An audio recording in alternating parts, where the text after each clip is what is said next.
ನಮಸ್ತೆ ಮೇಡಮ್. ಇವತ್ತು ಪ್ರಾಚೀನ ಚಹಾ ಗುಗ್ಲಾಲ ಮೇನ್ ರೋಡ್ ಓಪನ್ ಆಗಿದೆ, ಉತ್ತರಳ್ಳಿ ಮೇನ್ ರೋಡ್ ಅಲ್ಲೇ. ಸೊ ಇವತ್ತು ನೀವು ಜಸ್ಟ್ ಒಂದು ಕಾಫಿ ತಗೊಂಡ್ರಿ, ಮತ್ತೆ ಸ್ನಾಕ್ಸ್ ತಗೋತಾ ಇದ್ದೀರಾ? ಹೌದು ಸರ್. ಏನ್ ಸ್ಪೆಷಲ್ ಅನ್ಸ್ತು ಮೇಡಮ್ ಇಲ್ಲಿ? ಕುಕ್ಕೀಸ್ ತಗೊಂಡೆ. ಕುಕ್ಕೀಸ್ ತುಂಬಾ ಚೆನ್ನಾಗಿತ್ತು. ನಮ್ದು ಒಂಥರ ಈ ಸೌತ್ ಇಂಡಿಯನ್ಸ್ ಎಲ್ಲ ಶಂಕರಪೊಳೆ ತರ ಮಾಡ್ತಾರೆ ನೋಡಿ, ಆ ಒಂದು ಬ್ಲೆಂಡ್ ಅಲ್ಲಿ ಇತ್ತು ಅದು. ಕುಕ್ಕೀಸ್ ತುಂಬಾ ಚೆನ್ನಾಗಿತ್ತು. ಅದು ಸ್ವೀಟು ಕರೆಕ್ಟ್ ಆಗಿತ್ತು. ಈವನ್ ಇದು ನಾನು ಕಾಫಿ ತಗೊಂಡಿದ್ದೀನಿ. ನೆಕ್ಸ್ಟ್ ಕಾಫಿನೂ ತುಂಬಾ ಚೆನ್ನಾಗಿದೆ, ಬಿಸಿ ಬಿಸಿಯಾಗಿ ಚೆನ್ನಾಗಿತ್ತು. Main thing is serve with smile, ಒಂದು ಪ್ಲಸ್ ಪಾಯಿಂಟ್. ಇವಾಗ ಇದು ತಗೊಂಡಿದ್ದೀನಿ, ಇದು ಮದ್ದೂರು ವಡ ತಗೊಂಡಿದ್ದೀನಿ. ಇದು ತುಂಬಾ ಕ್ರಿಸ್ಪಿ ಆಗಿದೆ, ಚೆನ್ನಾಗಿದೆ. ಓವರ್ ಆಲ್ ಬೇರೆ ಕಡೆ ಕಂಪೇರ್ ಮಾಡಿದ್ರೆ ಈ ಟೇಸ್ಟ್ ಏನ್ ಅನ್ಸುತ್ತೆ ಮೇಡಮ್?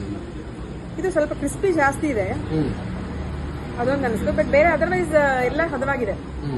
ಬೇರೆ ಎಲ್ಲ ನನಗೆ ವುಮೆನ್ ಸ್ಪೆಷಾಲಿಟಿ. ಹೌದು, ನೋಡೋಣ ಅಂತ. As a women I just want to taste it. ಅದಕ್ಕೆ ನೋಡೋಣ. ಅದೇನೋ ಅಶ್ವಗಂಧ ಅದೇನೋ ಹಾಕಿರ್ತಾರಂತೆ, ಅದು it is very good for health of especially for womens ಅಂತ ಹೇಳಿದ್ರು. ಸೊ ಆಗ್ಲಿ, ಏನಾದ್ರು ಕಾಕ್ಟೇಲ್ ತರ ಆದ್ರೂ ಪರವಾಗಿಲ್ಲ, ನೋಡೋಣ ಅಂತ ಹೇಳಿ ಕುತ್ಕೊಂಡಿದ್ದೀನಿ ನಾನು.